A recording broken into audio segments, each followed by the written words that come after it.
2023, nag-decision kami iakyat yung mga boat. So first, di ba yung mga mahabang trailer muna dinala namin. Dalawa yan at ang bibigat. Pero hindi ko binuhat, hindi lang namin sasakyan. Ano kamyutan? Hindi lang namin yan sa kasada at yan ang itsura. Oo, sige, ako mismo humila. Pagkatapos natin maghilaan, ano naman sunod? O ito, sige, na lang. Binaba namin sila hanggang sa bangin. Bago pala inangawa muna kami ng mga puno. Oo, puno hanggang ugat, ginawa namin. Bilang tanda na mahaba ang dala namin. May dahon pa, Kuis? Dapat may dahon? Ang Christmas tree nila ay nakatayo.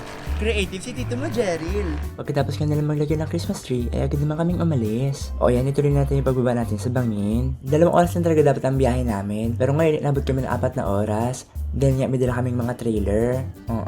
Nagkaroon kami kung saan-saan, pero dito lang talaga mayroong available na rampahan ng bangka. Inis na inis ako pagdating namin doon kasi binuhat agad nila yung trailer, hindi ba na nagsabi, hindi ko rin nabidyohan. Kaya ayan, pinaulit ko sa kanila. Pero joke lang, yung isang trailer yan. Mas mahaba yan. Pagkatapos ay umuwi na rin agad kami, inabot na kami ng gabi, kaya kinabukasan na kami tumuloy. Sumegway pa kami ng ice. At sa araw na ito lang namin dadalhin yung mga boat kung saan namin iniwan yung mga trailer. Adjushe!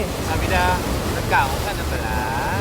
At yung biyahe namin ay sobrang maalan at sobrang matagtag. Halos malalagay yung utak ko sa ilong ko. Uy, ang laki ng butas. Kaya na ang sitwasyon namin, pero ang dalawa dito nagkalambingan pa rin. Halaos inggit. At sa amin yung pagtakbo, o sige, tumakbo ka. Sa aming pagka-cruise, wow! Maraming kami mga bahay na nadaanan. Sarap siguro tumulog dyan. Araw-araw kami pagkain, busog-busog ka. Sa pagtawid namin na to, marami kami nakita mga komunidad. At saka ibang hugis sa mga bundok. O ito ha, kung gusto nyo pa makita yung mga nakita namin, punta kayo sa channel ng ate ko, Janice Ong. So ayun, inabot na kami ng gabi.